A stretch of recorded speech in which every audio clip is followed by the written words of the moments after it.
we need to talk about Pereira versus Ankalaev. What happens when one of the most dangerous strikers in UFC history collides with a Russian powerhouse who's been dominating everyone on the ground? Alex Pereira versus Magomed Ankalaev isn't just a fight. It's a battle for light heavyweight supremacy. And trust me, this fight could end in a way no one is expecting. This fight isn't just a typical contender match. This is a clash of styles, legacy, and high-stakes future title implications. You've got Pereira, a guy who's already conquered the middleweight and light heavyweight divisions with knockout power that can end a fight with a single left hook. And then you've got Magomed Ankalaev, a fighter built like a tank, armed with sambo wrestling and counter-striking that can neutralize almost anyone. And here's the kicker. Pereira has never faced a wrestler like Ankalaev in the light heavyweight division, while Ankalaev has never faced a striker of Pereira's precision and fight IQ. So let's break this fight down. Pereira's path to victory, Ankalaev's game plan, and why this fight could shock the MMA world. First, let's talk about Pereira. We know what he brings: devastating left hook, punishing leg kicks, and elite-level kickboxing movement. But what most people don't talk about is his timing. Pereira doesn't just throw shots, he sets traps. Remember that left hook that put Adesanya out in their first MMA fight? That wasn't just power, it was a perfectly timed counter after wearing Izzy down. Same thing with Yuri. Pereira waited, kept chopping the legs, then landed that KO shot when Yuri rushed in. But here's the problem. Pereira's takedown defense isn't bulletproof. Sure, he's improved, especially under Glover Teixeira's guidance. But when he fought Jan Blachowicz, we saw moments where Jan took him down and controlled him. And if Ankalaev gets Pereira down, he won't just hold him, he'll punish him. Now, Magomed Ankalaev, probably one of the most underrated threats in this division. People forget that his only UFC loss was a literal last-second submission to Paul Craig. Since then, he's evolved into a complete fighter. He's got a powerful left hand, sneaky kicks, and most importantly, elite wrestling. When he wants to, Ankalaev can take you down, control you, and beat you up for 5 rounds. And the way he chains his takedowns together, that could be Pereira's worst nightmare. But here's what makes this fight tricky. Ankalaev isn't always aggressive. Sometimes he waits too much, plays it safe, and you cannot play safe against Pereira or you'll be asleep on the canvas. So the big question is, will Ankalaev take risks, or will he play defensive and let Pereira walk him down? If Pereira wants to win, he needs to do 3 things. 1. Chop Ankalaev's legs early. Ankalaev's base is his wrestling and heavy lead leg. If Pereira starts landing those brutal calf kicks, it could kill Ankalaev's takedown threat. 2. Force Ankalaev to strike. If Pereira keeps the fight standing, it's only a matter of time before he lands something big. He needs to use his feints to draw Ankalaev in, then counter. 3. Stay patient. Pereira has to avoid overcommitting and not give Ankalaev the chance to shoot under punches. Pick shots, force mistakes. If he does this, it might be another brutal KO or a poet. For Ankalaev to win, his strategy is clearer, but not easy. 1. Pressure with wrestling. He has to shoot takedowns early and often. Make Pereira think about the ground game. Even if he doesn't finish the takedown, the threat will slow Pereira's striking. 2. Counter Pereira's kicks. Pereira loves to kick, but if Ankalaev catches a leg and turns it into a takedown, it could change the whole fight. 3. Stay patient, but not passive. Ankalaev can't let Pereira dictate the pace. He has to mix in feints, level changes, and keep Pereira guessing. If Ankalaev sticks to this, we might see Pereira on his back for 5 rounds, unable to land anything big. But here's what makes this fight so unpredictable: the X factors. Pereira's power and timing. It only takes one mistake for Ankalaev to be out cold. But Ankalaev's ground game and patience could drown Pereira in deep waters. Who makes the first mistake? Who imposes their will first? That's what will decide this war. So who do you think takes this fight? Does Pereira land another highlight KO and march toward UFC greatness? Or will Ankalaev finally show why he's been one of the most avoided fighters in the division?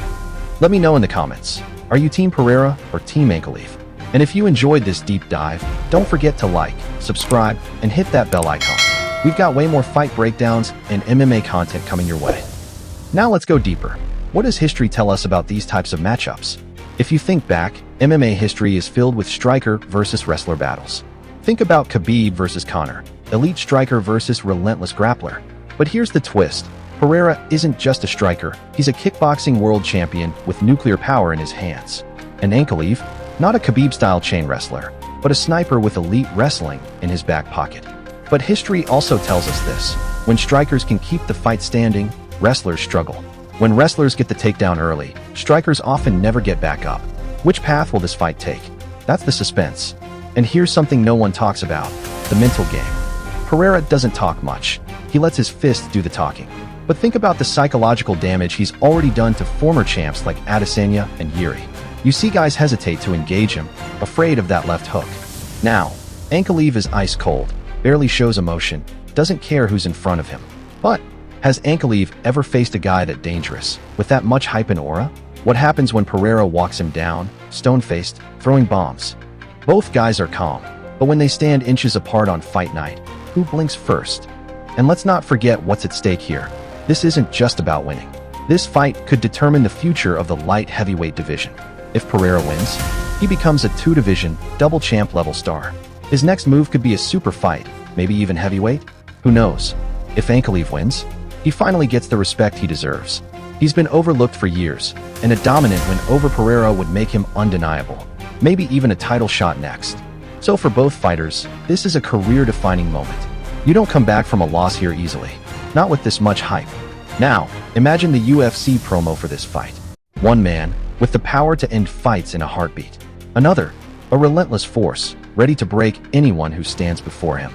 Pereira, Ankalaev, for legacy, for glory, for history. And think about this, Dana White is watching this closely. He knows the winner of this fight sells pay-per-views. Pereira, with his highlight reels.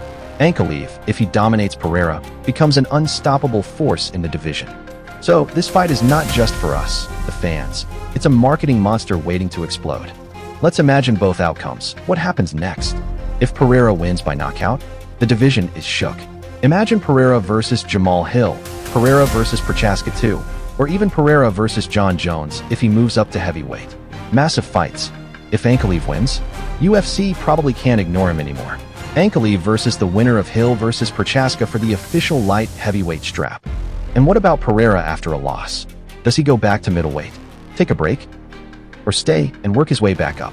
Either way, this fight will have a domino effect on the entire division. Alright, now let me answer some fan questions I've been getting about this fight. Let me know if you agree in the comments. 1. Can Pereira handle Ankalaev's wrestling? Short answer, it's gonna be tough. Unless Pereira's takedown defense has drastically improved, if Ankalaev gets in on the hips, it could be a long night. 2. Does Ankalaev have KO power like Pereira? No one hits like Pereira, but Ankalaev has sneaky, precise counters. Remember his head kick KO over Cutelaba? So if Pereira gets reckless, it's possible Ankalaev catches him. 3. Who has better cardio? Probably Ankalaev, but if Pereira fights smart and doesn't waste energy, he's dangerous in every round. 4. Will this be fight of the night or a tactical fight? Depends. If Ankalaev wrestles, it might be slower. If Pereira can keep it standing, we might see a war or a quick, brutal finish. So now you see, Pereira versus Ankalaev isn't just striker versus grappler. It's a battle of wills, strategy, and legacy. Who you got? Drop your predictions below, and let's see who gets it right. If you enjoyed this breakdown, smash that like button, subscribe, and hit the bell, because we're dropping more deep dives on upcoming UFC wars. This is Samir from Cage Combat TV. See you in the next fight breakdown.